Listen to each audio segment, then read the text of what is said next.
Good morning and welcome back to Morning Reflections brought to you by Raising Dreamers Ministries. My name is Lori Kirkland and this week I am thrilled that I get to reflect with you on the most important thing in the world, faith. The Bible is filled with record of the faith of many men and women, and we're going to look closely at 5 of them this week. But before I begin with our first person, let's review what faith is and why it's the most important thing in the world. J.I. Packer explained it this way: faith is the link between us and God the Father and His Son Jesus Christ. It's trusting Him by believing what He tells us in the Bible. He revealed Himself to us and has made promises to us if we trust Him, believe Him. There are 2 important facts about faith. Faith first is believing in God and believing God. Second, it's living out that belief. The woman, Sarah, married to Abraham, the man through whom God said He would use to father the Israeli nation. Sarah had beauty and wealth, nothing really to test her faith in God in those areas, but one thing she had that she didn't want. Sarah was barren. She would not become pregnant.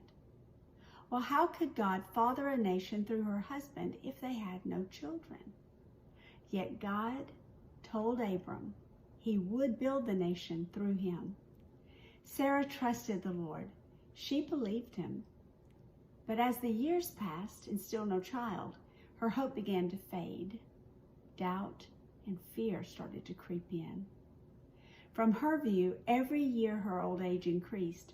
It was becoming impossible for her to conceive a child.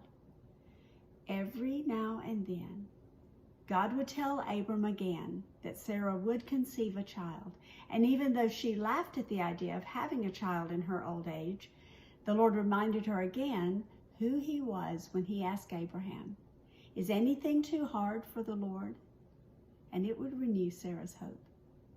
She believed God, but she was challenged to wait. 25 years she waited. And when Isaac was finally born, her longing and her sorrow turned to joy.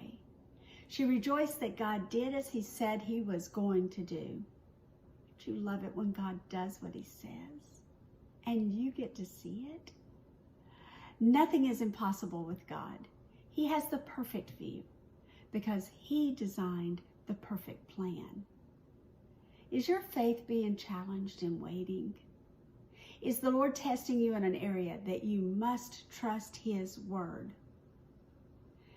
You may say, God hasn't said anything to me. Oh, but He has. The Bible is His word to us.